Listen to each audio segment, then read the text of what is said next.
Board of Zoning Appeals to order at 5:01 PM. Roll call. Chairman Rowe? Yes. You got to start the other end. Oh, I'm sorry. Ms. Curley? Here. Mr. Golis? Here. Mr. Andrus? Here. Mr. Reed? Here. Chairman Rowe? Here. All right, can I get approval of the July 23rd, 2025 regular meeting minutes? I'll make a motion to approve. I'll support. Roll call. Ms. Curley? Here. Mr. Reed? Whatever. Oh, I you seconded support it, it. didn't you? I support it. Yep, okay. Yes. Okay. Mr. Golis? Yes. Mr. Reed? Yes. And Chairman Rowe? Yes. All right, before we get started, I'll let everybody know this is a board of 5, so you'll need 3 yes votes for your variance to be accepted and to move forward. So when I do call your name for your variance request, make sure you step up to the podium, state your name, address, make sure you fill out the form up there, and then we'll go from there. So with that, we'll go ahead and get started. First waiver is W1759-25, waiver of ordinance 269-2001, section 1127.02 relating to front yard setback and minimum floor area. The location is 2136 Arkansas Street. The applicant owner is Lisa. I need some help. Reeves. All right, I assume that's you. All right, so go ahead and step up to the podium. State your name, address, and then give us a little bit of background on the variance request you're looking for. Okay, my name is Lisa Dreves. I live at 2136 Arkansas Street. I'm looking to tear down my current house, which is 749 square feet, and build a new one, which is 977 square feet. All right, we got a couple issues. We got setback issues and square footage issues, right? That we're. All right, so the first question, I guess so we are increasing the square footage on what's existing currently there. And it looks like by the plat map that we have that you're pretty much trying to rebuild back with the same similar front yard setback as what was there, which is pretty consistent among the neighborhood. Is that correct? Correct. All right. Is there any questions from the board? Mike, did you see the updated? This one here, the plat map, yeah. I think that changes that graphic. The second one just shows where the current house is. Sure. I'd like to keep it on the exact location, so it doesn't push it too far back to the garage. It's in the back. And it's consistent with the whole street.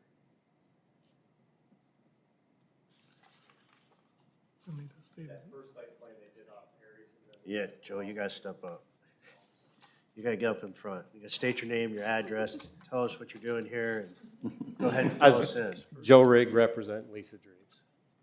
So the second site plan, the first site plan they did off Aries, the second one they went out and field verified. So that's the difference between the site plans. But the second one, it's exactly where the front porch is. The front porches line up. And we just like to keep it where it's at if we can.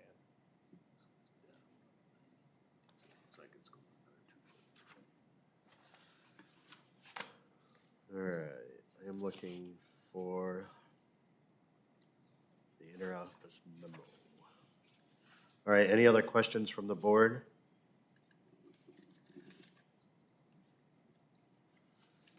Anybody else here to speak for or against the matter?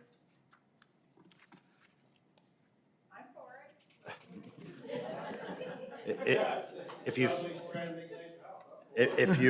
feel the need to speak for or against the matter, just step up to the podium, do that. If not, then we would, if there's nobody else here to speak for or against the matter, then I would entertain a motion. Mr. Chairman, I'd like to make a motion to approve W1759-25 as submitted. I'll support. Roll call. Mr. Reed? No. Andres. What's that? Me. Andres first. Or Mr. Andres, I apologize. I apologize, Mr. Andres, I apologize. Mr. Andrus votes yes. Mr. Andres, okay. Mr. Golis? Yes. Ms. Curley? Yes. Now Mr. Reed? Yes. And Chairman Rowe? Yes. Both have glasses and gray. All right, you're all set. You can move forward with building and zoning, and thank you. All right, next waiver is W1760-25, waiver of ordinance 269-2001, section 1155.01E, relating to corner lots, ordinance 083-2024, section 1155.01A, relating to accessory structures, and ordinance 101-2024, section 1155.02B1, relating to fences. The location is 3021 Seaman Road. The applicant owner is Casey Feathers.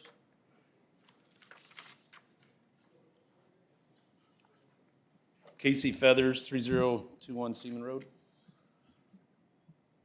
So just give us a little background on the variance request that you have for, I guess this is a different situation with your zoning. I live on a corner lot, and I'm trying to replace the chain link fence that was built in 1960. I want to replace that with a privacy fence around the yard, and also, I'm also wanting to do a pool deck. And with that fence, it's a 6-foot tall fence. And with the zoning now, it says I have 2 front yards, correct. which is, it's kind of goofy to me. It's a corner lot. It's, Right, it's a corner lot, Yep. but with the, it goes back to the northeast of the house. And that's part of the frontage, or the front yard for that particular zoning. So I was wanting to see if I could do the east side privacy fence, and then of course, the rest of the fence they said was okay. So I guess it's gonna be extended past the corner of my house and going closer to Stephen Street. so I drove by it earlier. It looks like it's actually, it's not in the rear of the property on Seaman, if I'm correct, right? So we got 2 issues. So it's, you're in both front yards, which is kind of an issue. Right. What makes that a front yard? You're on a corner I'm not lot. sure. There's, so the paperwork, I believe it was included with our packets, but I assume you could also look at the standard paperwork. Basically, a corner lot, you consider 2 front yards, so you get double hit. So we have a lot of cases here that, there it is, right there. The paperwork right there shows sort of what the scenario is. But, and we have a lot of cases that come before us because of the corner lot scenario, because the zoning code's written for, it kind of covers all. But unfortunately, corner lots, I lived on a corner lot. I understand. It's So 2 front basically, yards. the front yard is considered off the street. So you've got Seaman and you've got, what's your other street? Stephen, So both of those sides would be considered your front yard. okay.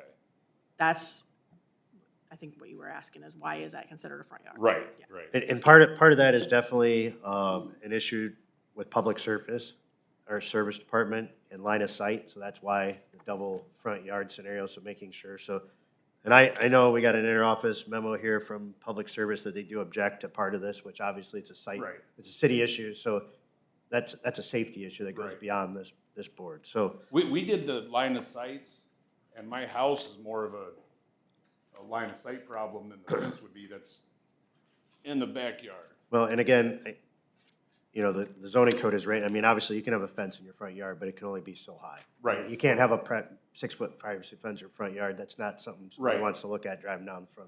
So what From the about, road. would the 6 foot, that be able to be replaced with 4 foot? Yeah, you're good, 4 foot. On Stephen? Yeah, I mean, as long as your 4 foot is not, that's not the issue. So I assume the chain link that was previously there was probably a 4-foot Yeah. fence, which It is was why they chain were, link and garbage trees all Yeah. down through there. so a lot of people, when they have these scenarios come up, we always recommend that too. You can get away with a 4-foot fence all day long, plant some arborvitae's, Okay, and all of a sudden you have your privacy and it's not. okay, so I'm not So- gonna lose quarter of my backyard? So I mean, if you guys all agree. So I think we've got a couple issues going on here. So we've got, and I don't know, Steve, do you want to run through the Public Service Department? I assume you touch base with them. You can bring everybody up to speed on that one. All right, Mr. Chair, thank you. The house is located on a corner lot. By definition, it is considered to have 2 front yards along each street. The applicant would like to continue to construct a 6-foot-high privacy fence within the front yard setback along North Stephen Street, which encloses an above-ground pool. The primary front of the house is along Seaman Road. This fence encroaches onto the right-of-way and beyond the front yard setback of the house to the north at 17 North Stephen Street. Public Service Department and the Building and Zoning Department object to the variance request as submitted because the fence encroaches into the right-of-way and beyond the front setback of the house to the north. It actually goes beyond the property line. The Public Service Department and Building and Zoning Department have no objections to the variance request if the fence does not go past the front yard setback of the house to the north at 17 North Stephen Street. So do you understand what their recommendation is? Come off the, Basically come off that house to the north of you in their front yard. So if you stay in line with the front edge of their house and then you stay in line with the front edge of your house on Seaman, then that, it sounds like that's acceptable both from Public Service. okay, can you keep that picture up there for 1 sec? I just want to make sure I'm looking at it right. There's a closer area, yeah, Because that's, I'm just concerned, I don't want to lose too much of my backyard. You know what I mean? well, right now you're in the right of way, which is illegal. I know. So, I know. Well, we're trying, I think That's what I'm Public trying to- Service is trying to work with you, and if you align the 2 front yards basically on the corners of your house, then Okay. it would have to slightly move. Your other option would be to go back to a 4-foot fence. So a 6-foot fence, I think, is what Public Service is recommending, line up your 2 off front of yards. 17. You got it, you got it. Step Yep. 6 foot off that. But you passed it today, and it's 6 foot. If that got changed to 4, I would be able to keep it. 4, you wouldn't be here. We're not here. Okay. Well, right away. Except for the right-of-way. right of way. You're right. Right Can't of put way a you would fence have to- past the right-of-way, that's city property. So 30 And feet the off, right, where would the right of way for the city, right? Where would that right of way start at? The red line that you see is the property line. Okay. So- That's about where my fence is, I think. Public Service went out there, checked, you're actually part into the ditch of the right-of-way. Oh, I'm not in the ditch at all. I'm just telling you what Public Service came back and told Where are us. they at? I can go see if he's still here. Yeah. Just one moment, let me see if I Okay. can, see if he's still in his office. So, Yeah, I just replaced, not in kind, but replaced the same as the chain link. and again, who knows if the chain link that was there was originally on the Right. property line, so you're kind of going from, if it was never an issue that it was a 4-foot fence before, It was it would have never been, you know what I mean, it may Right. never been caught, but Okay. now that you swapped it to a 6-foot, you're kind of double whammy on So I want to say from Stephen to that fence now, it's got that ditch right there. Yeah, And let's see, there's 6 foot of flat, the ditch, and then the road. So I don't know if something's wrong there where that red line, that's saying that's in the ditch, where that my fence is in the ditch, which that would be wrong. I'm 6 foot going to the west, away from the ditch. I guess regardless, so I guess there's 2 ways we're looking at this. Either A, you could be plus or minus, it sounds like, with the city, a Okay, foot or 2 with that property line in the right of way. So you got to get out of that regardless. So, okay, but if you got out of that and you left a 4-foot fence, then you're not here. You know what I mean? okay. There's not a all right. variance that's acceptable. I think So- I'm starting to accept the 4 foot fence. So, you know. so if you want a 6-foot fence, then it sounds like what you're gonna have to Move do. it all the Move way it back. to his What? corner. Decks and- Okay, Yeah. I'd rather just do the 4 foot. Mr. Chair, the Director of Public Service is not still in the office. But he So- did confirm that it is for sure past the property And line. I explained to him that if he wants to wiggle that fence line to get off of the property line, whatever it is, where the right of way is, and it goes back to a 4 foot, then he's not here. So Correct. then if you want to do that, we can either do one of two things. We can push this issue till next month, and you can withdraw it, or we can revisit, or we can talk and vote on the 6 foot fence. It's up to you. If it's, I'm cool, I don't wanna waste nobody's time. I'll go with the 4 foot fence on. So you don't, so if you're gonna do a 4 foot, you don't need a variance request, and you just have to work with the city to get off of the To property figure out line. which way, was that Bob? That's who you were just talking to, or No, that was Paul Roman, Director of Public Service. would they be able to go out and just give me like a quick little spray tomorrow or whenever? So I know how far away that. The city doesn't survey for private properties. Yeah, they're not surveyors. Okay. I'm I just happen trying to, I happen to find- be a surveyor. When you look at these lines on Aries, those are not property lines. Those are just a guesstimation of some computer programmer, Okay. approximately where property lines are. Okay, well, So- I'll take down the 6 foot, throw the 4 foot. You just gotta be on your And- property line, and somebody's, Right, and it's a guesstimation from what everybody. well, you're gonna have to So get I'll it surveyed. guesstimate. You know, you're gonna have to get it surveyed. if Oh, you'd you're- have Oh, Unless the city's gonna all right, work with you, but I don't know. Okay. You have to. In other words, the city can't come out and survey for you. okay. Okay, at least I don't think they can. All right, I don't know. But, Yeah, I'm sure. the Okay, I'll prop- get a hold of- in other words, the property line is not an image necessarily on a computer screen. Okay, So what they're telling you is that what you are doing has to be off of city property. okay, I'll get it surveyed. And then, should I come back, talk to you guys? If you do that, you're not, you can Don't even worry withdraw about your it. application. It's Okay. not, you're not here Okay. for a variance. You're allowed, you're within compliance. Okay, I'll get it So- surveyed then and, Before you do anything. Hang on a second. Make sure Wait, you work with What about the this. deck? We're not here for the deck, right? No. It's not encroaching into the front yard? right, they had me No. stop the fence because of the deck if I went off the back of my house. No, it's, So they stopped all that work. in other words, The, right-of-way is the here. deck, The deck is not gonna be anywhere near the property. Yeah, but it's in the front yard. That's right here in the letter. for an accessory structure, that's not a fence, the deck can be, you can, if you go back to that other image, Front yard you want? Sorry about that, went too fast. So keep going one more. Nope. Yep. There. So the owner can choose, and this only applies to accessory structures such as a deck, shed, et cetera. What is your front yard? And then, as you can see, if you declare in this corner lot graphic, Street B is, say, Seaman, and Street A is Stefan, then you can declare Seaman Street as your front, therefore it will make the other front yard of your corner lot considered as a side yard. So then you can't, but the deck is required to be wholly in the rear yard, which is hatched. So we would also need a variance of allowing for that deck to encroach into either the side yard or front yard in either case, depending on what the owner selects. However, for a fence, both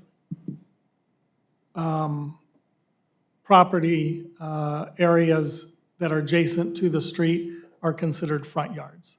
So that's where the 4 foot versus 6 foot come in. Right, right. So it is correct that this body would also need to address the deck encroaching into either the side yard or your front yard, whichever Right. you decide. Right, the Stefan side, it goes towards Stefan, 2 feet past. Yeah, 2 feet, that's what it's Past my indicating house. here. Yeah, So he would be looking for a variance of 2 feet. Correct. For that deck, for that particular situation. Yes. If he's claiming. If he's claiming Steffing the- as the front yard. front yard. If he's he- claiming well- Seaman as the front yard, then it should be a non-issue. Yeah, then he's not here again. No, if Seaman is the front yard, it's still an issue because it's encroaching into the side yard. Got it. And the accessory has to be in the rear yard. So we're back on with, so Looking for what a we, 2 foot on the deck. just summing up, we have 4 foot, not an issue. Keeps any fence on his property, not an issue. We're just here for the 2 foot variance for the deck. So I would recommend if you're choosing to go with the 4 foot option, that you withdraw that portion of your application. And then let them act on the 2 foot encroachment of your deck into, are you able to declare which is going to be your front? Whatever lets me build this Seaman. Well, everything that has been brought to us is, it's Seaman Street. So, therefore, you're asking for a 2 foot encroachment into the side yard, Correct. which is usually an easier take than an encroachment into the front yard. Is that what you want to do? Yeah. All right. Any other questions from the board? Anybody else here to speak for or against the matter? Well, I was gonna speak for him, apparently that's taken care of for 4 foot, 6 foot. Yeah, yeah, But I'm trying to figure out, so, you're saying that he's on the city property correct. line. So the Maybe. city knows but doesn't know where He needs the to, property line is. right now, Where's- right now the city is, right now the, so. city Sorry, not- you have to state your name and My name address. is Jason Dosh, I live on a corner lot too, 26 South Yeah. Boulevard. So right now, the city speculates that they are on the city property. So city are not licensed surveyors, just like this gentleman on our board. He is a Nor am surveyor. I. So in order for him to prove that he's not, he needs to get it surveyed and say, hey, city, look, he might be on the property line, I don't know. But right now, the city is saying, you're definitely on our property. So Is there like a general, off the road the city considers from the side of the road? it's all like different. 50 it varies. correct. That answers my question. Okay. Anybody else here to speak for or against the matter? All right, with that, I would entertain a motion. Keep in mind that when we make the motion, we need to remove the fence portion of this, and we're just back to the 2 foot encroachment. Mr. Chairman, I'll make a motion to approve the portion of W 1760-25 with Seaman being stipulated as the front yard, which means the applicant is seeking a 2 foot variance for the side yard setback for the deck as submitted. I'll support. Roll call. Mr. Andrus, Yes. Mr. Curley, Yes. Mr. Golis, Yes. Mr. Reed, Yes. Chairman Rowe. Yes.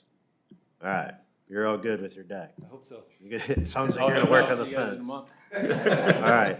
Thanks. Thank you.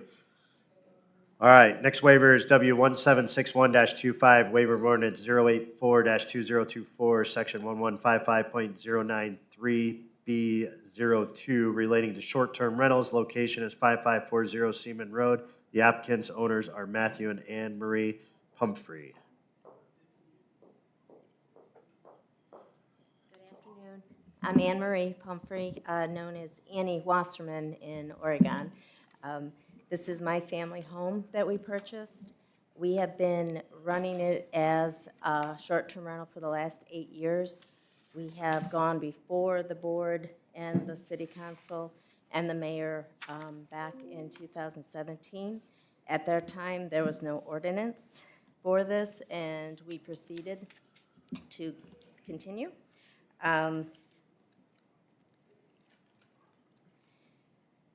We would like to continue serving individuals short-term here in Oregon. We've been lucky enough to have wonderful rentals with people as notable as an individual who is a German physicist from, to work on the LJ Bloom.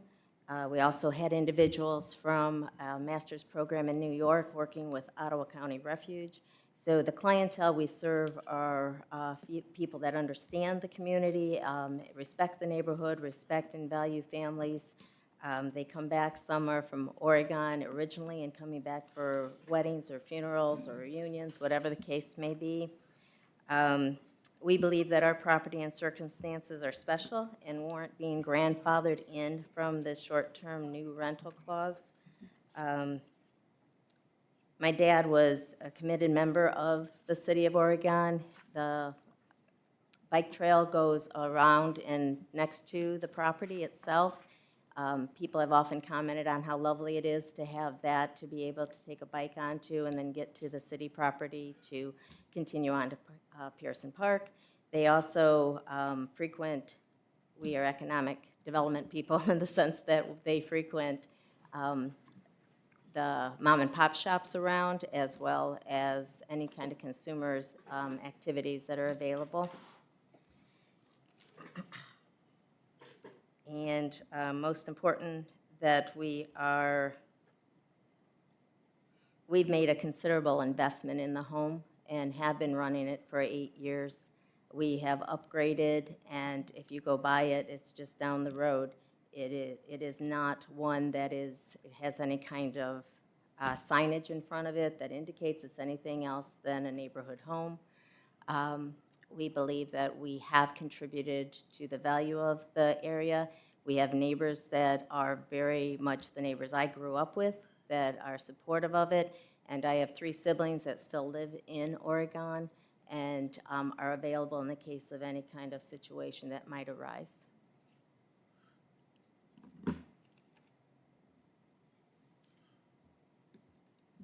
We'll look at Joel over here. Yeah.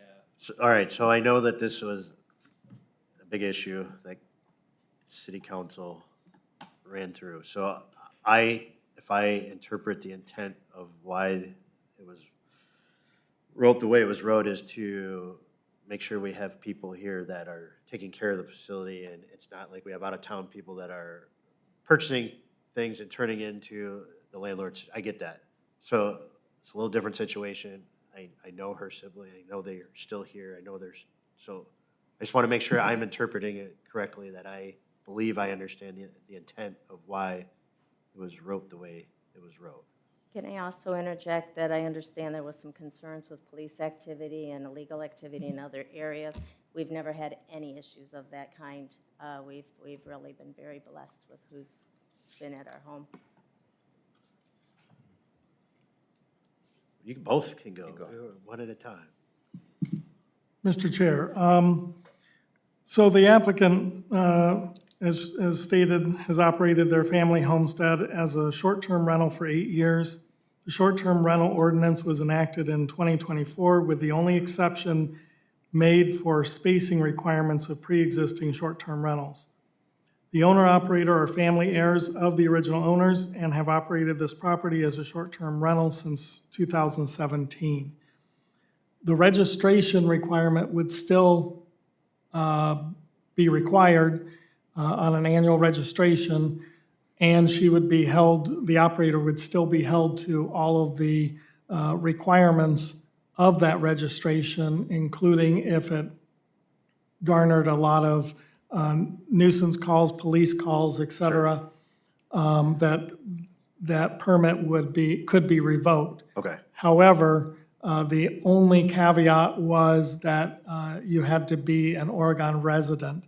And in this case, they are not an Oregon resident.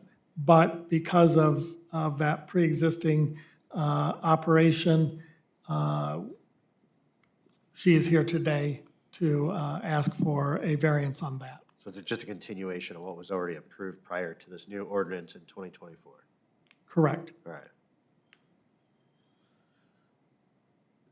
I do have a question. If we grant this variance, would this variance stay just with this particular owner, or would it follow a purchaser? You can place any stipulation that you choose in your motion.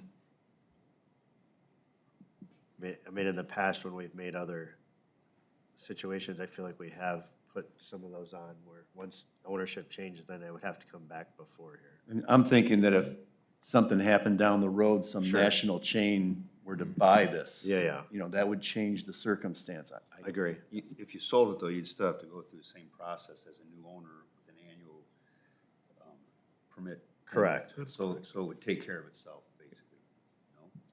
It should, but to be clear, that can be added into your motion. It's been in the family for 66 years. I don't anticipate it going anywhere. But I understand what you're saying, sir. Mr. Chair. So yes, you're correct. It's, the ordinance was created and written the way it was to allow Oregon residents the opportunity to have Airbnbs in this community, not out-of-town investors. Correct. Like you had alluded to. I would just also like to state that we would still, even though if this is approved and granted, that we still have, the city still has the right to revoke the Airbnb permit if there are issues. But seeing that this has been an Airbnb since 2017 and we've had no issues, Gotcha. that I'm aware of, no police issues and no complaints from neighbors at this time. Okay. So, but we would still want to reserve that right to revoke Sure. it in the case that somebody, that issues did arise. Down the road. Okay. And that if it did change hands, then that this variance would be voided. All right. Any other questions from the board? Anybody else here to speak for or against the matter?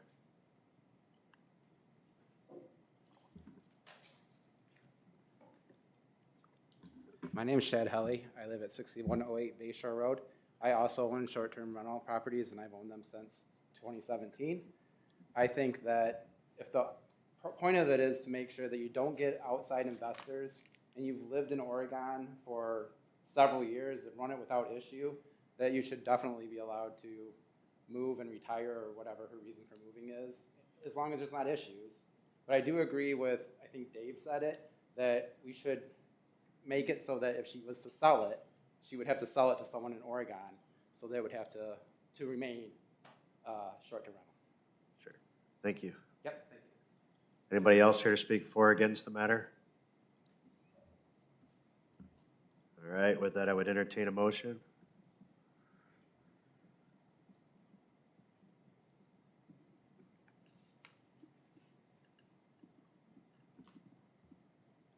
Well, I'll make a motion.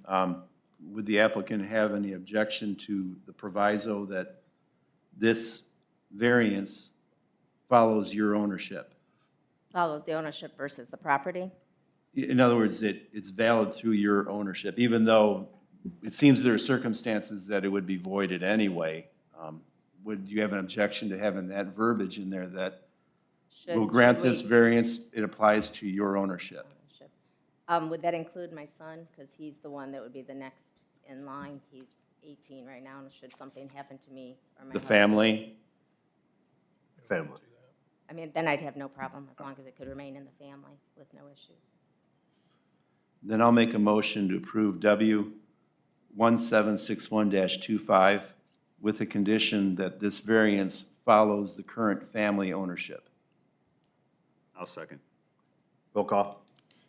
Is that Mr. Reed that seconded, please? Yes. Okay. Mr. Andrus, Yes. Mr. Reed, Yes. Ms. Curley, Yes. Mr. Golis, Yes. Chairman Rowe. Yes. All right, you are all set. Thank you very much. Thank you. Next waiver is W 1762-25, waiver of ordinance 269-2001, section 1153.01 relating to primary structures. Location is 2045, is that Lilas Drive? The applicant owner is Shad Helly Properties LLC. Shad Helly, 6108 Bayshore, property is 2445 Lilas.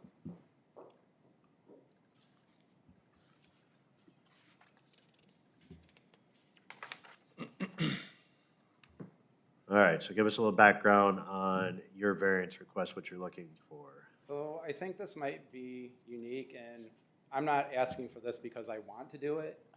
It's been a two-dwelling property for 21 years. And the reason I'm here is that a neighbor complained, so I'm here, and I was told this probably wasn't the best way to do it. It's also on 3 lots, and I could split it. And I may do that anyway, but to split it, first I would have to get a survey, which costs $2,000, was the cheapest one I could find after months of calling. Then on top of that, it would take 10 weeks to even have a survey done. Once the survey is done, I was told I have to come here again. Then I was told I also have to go to another meeting where they decide if they will split it. Once I split it, then I will also have to split the utilities. I haven't checked on the price of that, but I would have to dig a new water line, a new sewer line, and have the electrical on its own thing. So I believe that would probably cost somewhere around $10,000. So I'm gonna try this way first, just to see if I could do this. I do have several examples of 2 or more dwelling properties within a block or 2. One I can even see from this house. So in all the years I've been on this board, I feel like we've had 2 or 3 that we've approved by this board in the last, I don't know how long I've been on here, 15, 20 years. And those situations were very, very specific to health being of a family member, and it was like an in-law type suite scenario where they were building out an adjacent structure, and that only rode for as long as that property was ownership by that family, and then after that, it's done. So if there are 2 dwellings on properties currently, I'm not aware of them, we didn't approve them, and if they are, they could be an existing non-conforming, and I would defer to the chief building official on that situation, but obviously you're here because somehow this happened. Yeah, Whether I mean, it got brought to the attention to the city. If it was a so problem, it probably should have been addressed 21 years ago, but that didn't get addressed. I don't and disagree. Now we're here, so that's what we gotta do. So, do you live at this property? I don't currently live in this property. I mean, so this is like almost on the corner. I drove by it today. So, Okay. so if we, So that. I live across the street from the Oregon Inn. I can literally see this house from my house. I don't live in there. To be honest though, I would like to live in the, I guess we'll call it the guest house. And I don't even, I guess I'm totally willing to live there. I'd like to live there anyway. well, my curiosity is whether the city even has this permitted as 2 structures, livable structures, or if somebody Can I mention also, this is, well, it's a short-term rental. They're on Airbnb and Vrbo. I also use it as a midterm rental sometimes, which is I'm gonna define that as over 1 month, but not a year.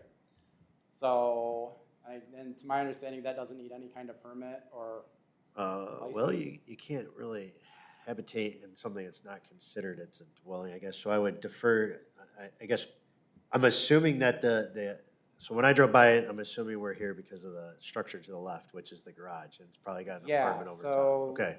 Yeah. So the main house is up front. Behind it is a garage And then there's that is just a 1-story garage. It's only a garage. There's no one living in it. And then the other one was built, and to my understanding, everything was totally permitted. The previous, well, actually it was 2 owners ago, built it, got plumbing permit, there's gas lines in there, electrical permit, all that stuff. And then I think after the fact it was inspected, he just finished it off the upstairs as basically a studio apartment. So- I don't know this guy personally, he's dead now, but from talking to other neighbors, he always was having people living up there. And then my friends actually bought it in around 2010, 2011, started renting it out immediately. In 2016, it became an Airbnb, and it's been that since. All right, so before we go any further, is this permitted as a structure, Mr. habitable Chair. structure? Mr. Chair, so the studio apartment above the garage never received a certificate of occupancy as a dwelling, and the conversion was done without permits. Records show that the garage structure was constructed in 2005 as a garage with no apartment above and was inspected and approved as use group U, which accessory garage, U being an accessory. In 2023, a violation notice was sent out regarding the short-term rental of the converted space above the garage into living space. Building and Zoning Department objects to the request for a variance as it was built as an accessory structure, not a second dwelling, which would not have been permitted in the per the Oregon Municipal Code. All right, so that answers that. So you don't Yeah, I mean, I'm you aware of all technically this. don't I have. don't disagree with that in any All right. way. I'm just here because this is a way easier way for me to resolve this. Yeah. Than spend a year and over 10 grand trying to split it. And I can tell you. I can show you several other properties really close to there that have 2 dwellings on one. To my understanding, they're grandfathered in. I don't know when that started, but. Yeah, I don't know either. Like I said, I personally have only been approved a couple of them, and that was strictly Yeah. because of a family situation with health. So that was it. And it only rode out until that situation were to be done, and then it expired. So I mean, I totally understand it. This was $40 versus a year. And over understood. $2,000. I get And I it. feel that I have a very, very strong case for the splitting because Yeah, I think if you're between that gonna, road, there's, we're talking Lilas, Bayshore to the Sure. lake, and there's 15 houses. 5 of them are on 40-foot lots. And when this was built, it appears from measurements that I could take, I mean, I can't tell you 100% where the line is without a survey. Sure. But in the corner of the lot, there were 2 maple trees planted. Everyone's fences are off this, so if Yeah, that's those- not the those- line, everyone's wrong. no, those lots all back there, they were all small cottages, Yeah, when they were all platted so out. when he built it exactly 8 feet away from the 1-story garage. So to my understanding, that one has to be 5 foot off the line. And then the other one you can choose. It either has to be 3 feet on one side or 8 feet on the opposite side. You can choose whichever one. So it's exactly 8 feet between there. And then if you measure to that tree, I mean, the tree's probably that wide, a couple, 2 or 3 feet wide. So I don't know exactly where it is, but at minimum it would be 9 feet. And it has to be 8, but it could be 10 or 11 feet. And it's really close to 40-foot lot. So I think whoever did build it with maybe the intent of splitting it, or at least so that if it had to be split, it could be split. Sounds right. All right, does the board have any other questions? Is there anybody else here to speak for or against the matter? I will speak again. Chris Belli, 2068 Lilas. So both of those properties have been operated as short-term rentals for at least the last 5 years. I'm not sure of when they started. Just to give you a little history, if you take Lilas from Bayshore Drive north, there are, if you count his unpermitted short-term rentals, there's over 20 beds. And there's a total of, north of Bayshore Road, there's a total of 15 actual residents.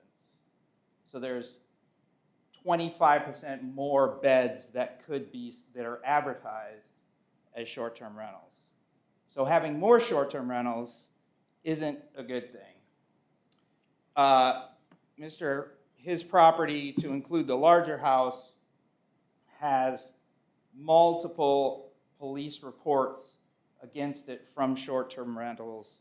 Some shots fired in Sarah Stavaner's yard 2 Christmases ago.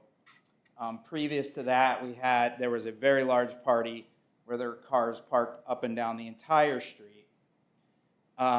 Just recently in June, there was a large party there that there's 2 nuisance reports for trespassing on multiple pieces of property. And I could have actually had I actually witnessed other trespassing, but it was other people's property, so I can't necessarily put a nuisance report in for that. I have 2 police reports from one of those 2 properties where I actually found people in my backyard that were renters of his. So ultimately, the best way to describe this property is it is not a good steward of the neighborhood, and nothing desirable occurs from the business he's running. So overall, I would oppose this. We have lived on that street for 20 years. We were acquaintances with the people who I believe built the garage.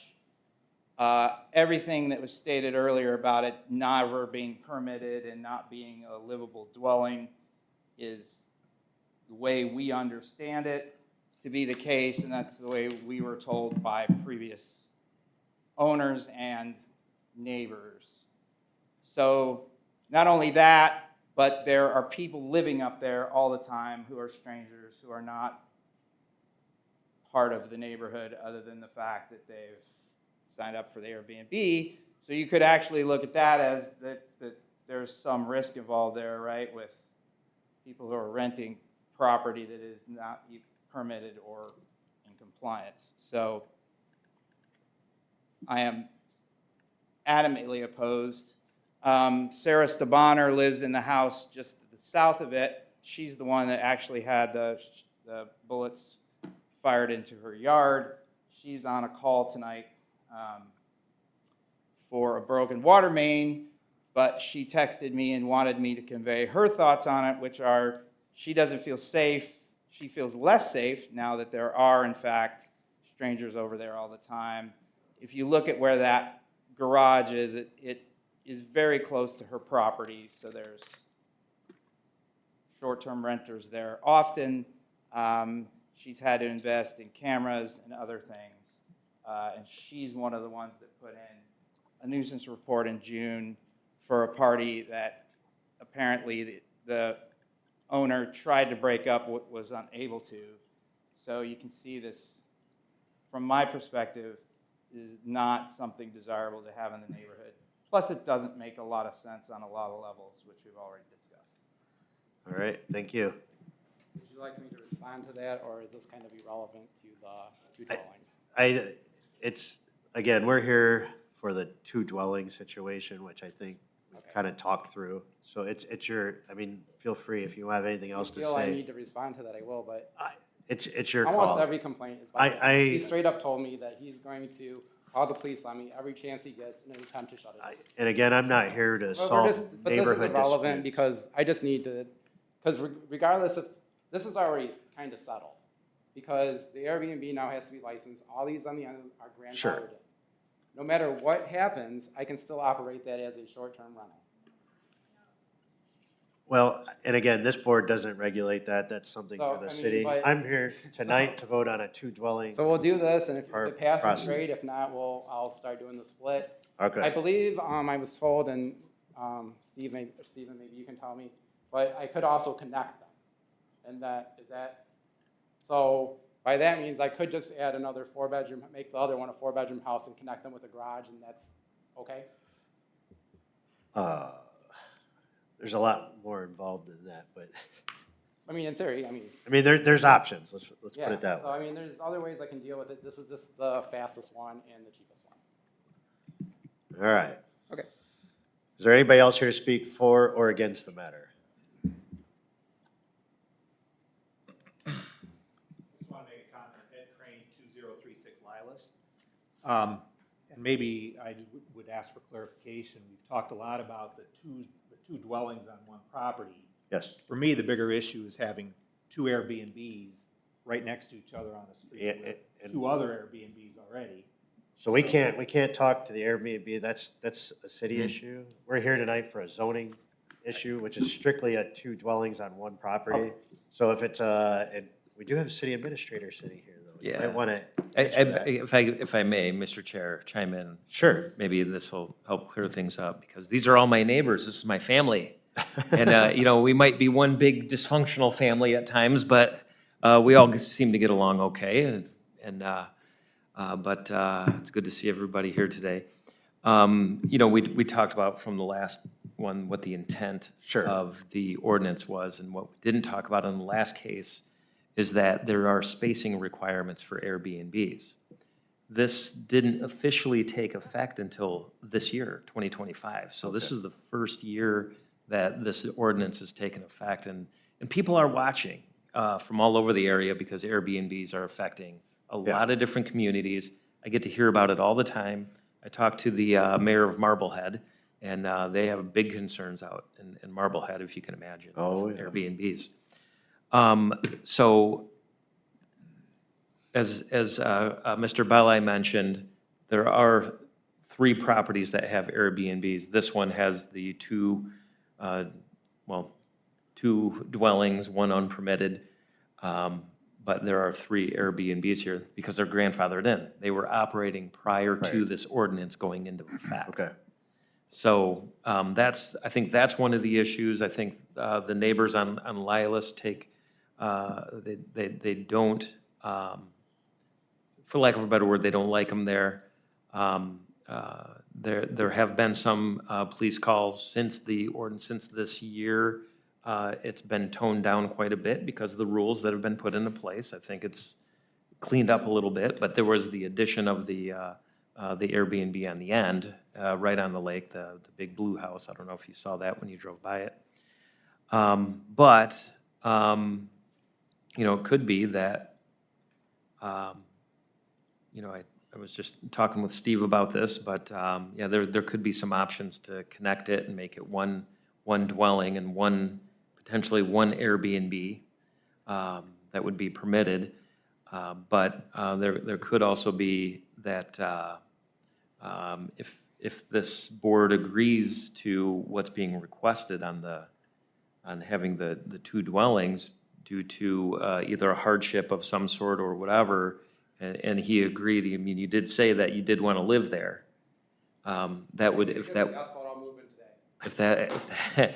but if And I'll be that, there to watch it, so if there's a problem, but I'll that, be right there. I guess if I could finish, if that were to happen, and the owner actually occupied the dwelling, but agreed that there wouldn't be an Airbnb, that might satisfy the neighbors that are upset. So, I don't know if that's something everybody wants to consider. I mean, I think the way that, But of course, they would have to get a certificate of occupancy for the unit that would be above the garage. Yeah, I think That's the real issue here. If you get a certificate of occupancy, then that's different. I think there's a lot of steps here. I think for tonight, we're gonna tackle the two dwellings on one property situation, and then I think there's definitely options after that direction, whether we approve it or not. I think you got options both directions, so I think tonight, let's stay focused on Is the it two appropriate dwellings. to ask what I would have to do to get a certificate of dwelling?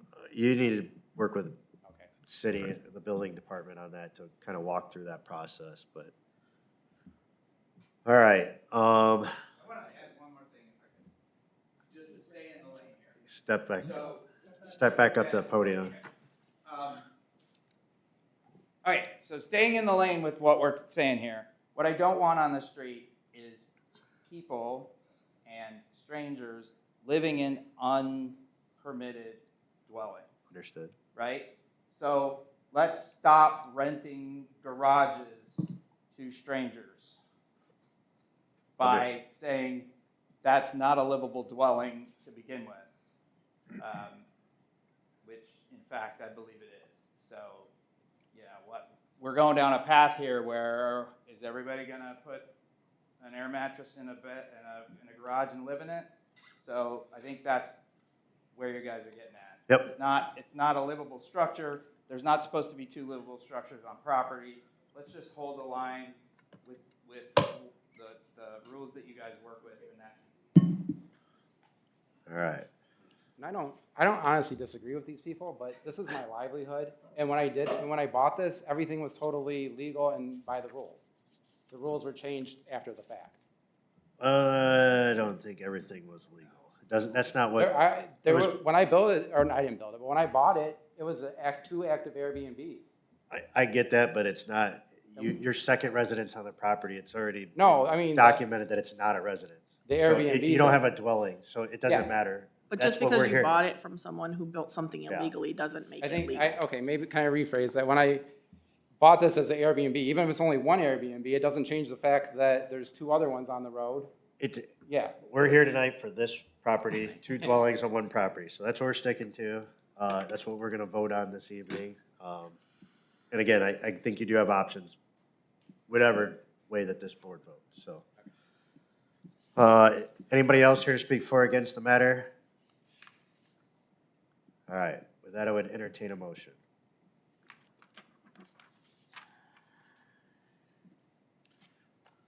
Mr. Chair, I move that we approve BZA case W 1762-25 as submitted.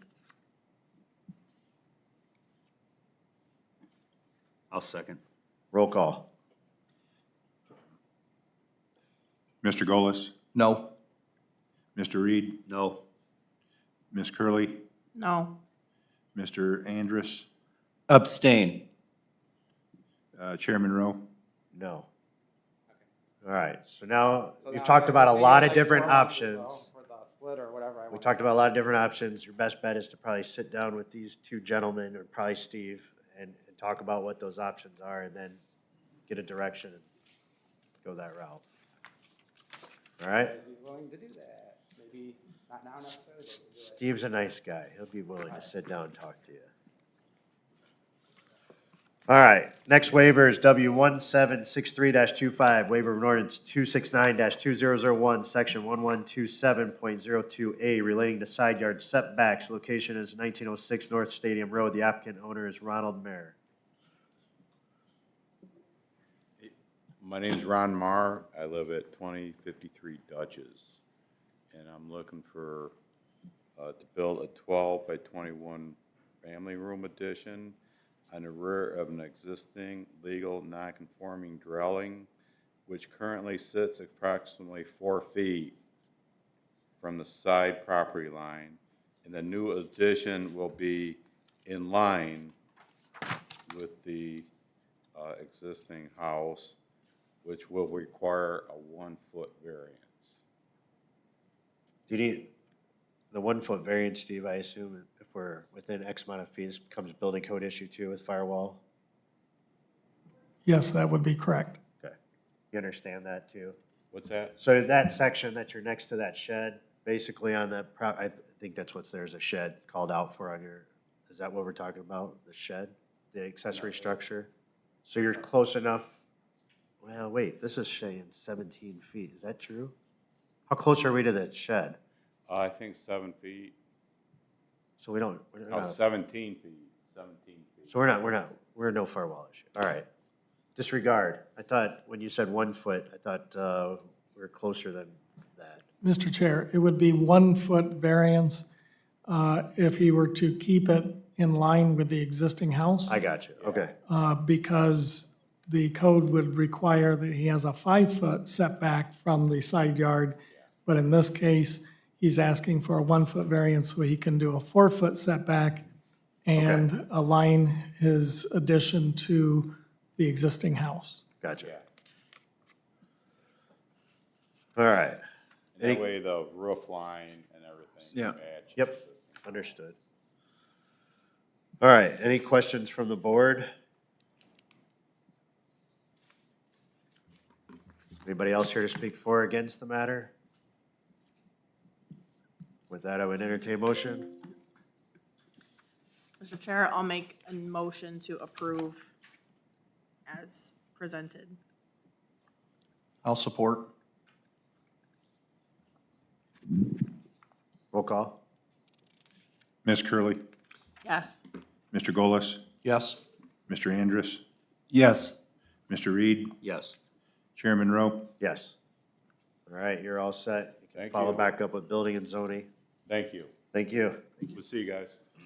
All right, next waiver is W1764-25, waiver of ordinance 101-2024, section 1155.02B2, relating to fences. Location is 5034 Chardonnay Lane. The applicant owner is Jeremy Van Dorn. I take it that's you because you're the only one left in the room. I'm way outnumbered now. Hi, I'm Jeremy Van Dorn, 5034 Chardonnay Lane. I'm here tonight because I started building a privacy fence. We have 2 existing privacy fences on our side yards, or not side yard, sides of our backyard, and wanted to put one across the backyard. Once I started getting everything laid out, the ground slopes so much because it's the neighborhood retention area, that like a 6-foot fence is really like a 5-foot fence. So I ran a string across, and essentially it's like 7 feet, but it's also the yard, I think it's like drainage swales on either end. Yep. So I have low spots on both the east and the west side. I did run a string, and not everything is gonna be like the same height because I'm gonna keep the top of the fence straight. Okay. But the height of the fence is gonna be adjusted, so I'll basically have to cut the boards, just to adjust. So the top is gonna be straight, the bottom's just gonna, take it, so. Which is pretty similar, I think, to what an another neighbor of yours. Yeah, that's already directly done. across the retention area from Yep. me. They put a above-ground pool in, and then they put Yeah. a 7-foot fence on the back. With the new business, it's like directly in line of sight. The two houses that they just built on Seaman, it's like from my hot tub, it's like a straight line of sight to Buffalo Rock. And just want to restore some privacy back there. But I did, if anybody was interested, I basically measured, put a string across and measured basically every single post and then in between the posts to show exactly how high. I mean, I'll look at it, sure, but, yeah, I definitely know about that slope's Yeah, a it's good a- deal. You got a huge storm detention basin back there. Because the original stuff that I turned in, it was like the day of, I had to have it in like that day. So, Mr. Chairman, we would probably be making a motion on the maximum, right? Yeah, that's why I kind of said the 7.6. Yeah, which he's showing here, nothing would even be, he's got 7.5 as your worst case scenario. I'm not a surveyor, but I mean, I did my best. I mean, could plus or minus an inch, right? But that's why I just said the 7'5". I mean, you're coming off your side yards now, right? So you got a 6 foot, 2 6-foot side yard privacies, right? So you're gonna Yes. maintain that, or are you stepping it up like what your other neighbor did? Well, so I was just kind of planning on leaving it. They basically kind of left theirs too, so there is a difference there. So you're 7'5" plus on the one end. So you're gonna run basically between 7'5" to 7'2", plus or minus? Technically, yeah, technically the side fences, if Well, you you- measure you- them, they're like 6'6". You gotta just, I mean, the original variance request was 7.5 foot, so I think 7.5 foot 7'6". covers. Yeah, 7'6". Yeah. But I mean, So I you're just covered. wanted to show you that because I don't want to make this any bigger than I absolutely have to. No, I think you're good. With what the original variance request and what you documented here, I think you're within that 7.5 feet. Yeah, most of it is actually going to be below 7. It's just kind of, and I didn't want to do any grading back there because it swales on either end. And then, it's. Don't be it's messing big with the drop. grading, you'll be back here in front of the city. Yeah, well, yeah, Where it exactly. is. No dirt. Exactly. So, All right. cause more problems. Any questions from the board? Anybody else here to speak for or against? Oh, Steve, we got. So, Public Service Department and Building and Zoning Department have no objections to the request for variances submitted with the condition that the fence aligns with the rear fence line of the neighboring properties and does not encroach in the 90-foot stormwater detention drainage easement located on the south end of the property in accordance with the recorded vineyard plat map, which states no obstructions and/or alterations shall be permitted within the drainage and utility easements since the area is being utilized for stormwater detention. A building permit is required for the height of the fence and because it is enclosing an above-ground hot tub/swimming pool. So you gotta go file a permit to get, to do your When I fence. called, which is why I actually started building it already, because I was off work when I called and I actually called in on it. We put our hot tub in, it was all permitted. We didn't have to because it had a locking cover on it. So I was told I didn't need a permit. The permit is because you're going over 6 feet. Okay. I had already started building it. Well, if you come in and pull a permit for that, we will continue that. Yeah, I was off work, 'cause like I said, I started off with a 6-foot fence. I was off work that week, and then when I realized that, because I know you don't have to have a permit for 6, so Right. I didn't do that part on purpose. Are you in, if you look at the diagram on the screen, will you be in alignment with the neighbors to the north, or are you coming further south? So so the problem is, the neighbors on the east side, that existing fence is way off. It curves, it actually curves to the north by about 8 inches. So if anything, then I would have to realign their fence, because I don't want to curve mine. Well, I guess the bottom line is, are you encroaching any further than the other properties north of the? No, it's pretty much, it's pretty much straight down there, but like I said, I mean, the post, I drove by it today, the posts are in line with the neighbor to the west, right? there a Well, fence there's no fence on the. all the way at the road? At the- Yeah, Yeah, I yeah. mean, if you sight it down, yes. I mean, I didn't run a line or anything all the I way think the down. end, Yeah, the if you corner house sight has it, a yes. fence, if I remember Yes. correctly. So I think that he's pretty much in line with that. If he's in line with those, then Yeah, that, those are all in line, and I actually, from when we had the site survey, when I built the house, I know where the two property pins are in the back. And I was told that that was actually the easement line as well, because I guess essentially our Drainage property easement, is yeah. supposed to go all the way to the middle. Yes. Of the retention area. Yes. But the pins that they put were at the, what I was told when I had it surveyed, those pins were at the easement. I did hold the fence about 2 inches off those property Yep. pins. Yeah, that's what, if you click through, I think your last slide here shows basically what we're talking about. Keep going. This one? There should be one more. With One the more? With the survey. The plat. Yeah, I had a plat. Keep, plan. yep. Keep going. There you go. Zoom in on that one. That's what we're talking about. I don't know if you can zoom in. I don't think you can zoom in. Where do we hit zoom? The red line is essentially what those two pins you're talking about, I assume are. I So think it's a little even though your hourglass. property line goes back to that drainage swale, what we're saying is you gotta stay off of that, Yeah. be where those Right. paths are. All right, you understand. Nope, you went. Then Public Service and Building and Zoning would not have any objections. Okay. All right. I think I was at the point where we were looking for a motion.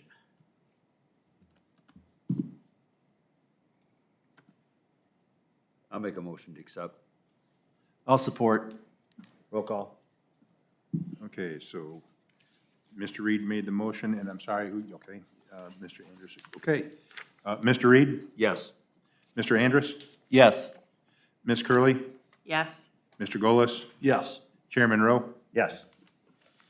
All right, you're all set. However, you do need to follow back up with the building permit because you're over the 6 foot. Okay, with that, I would adjourn the meeting at 6:08 PM. Thank you, everybody.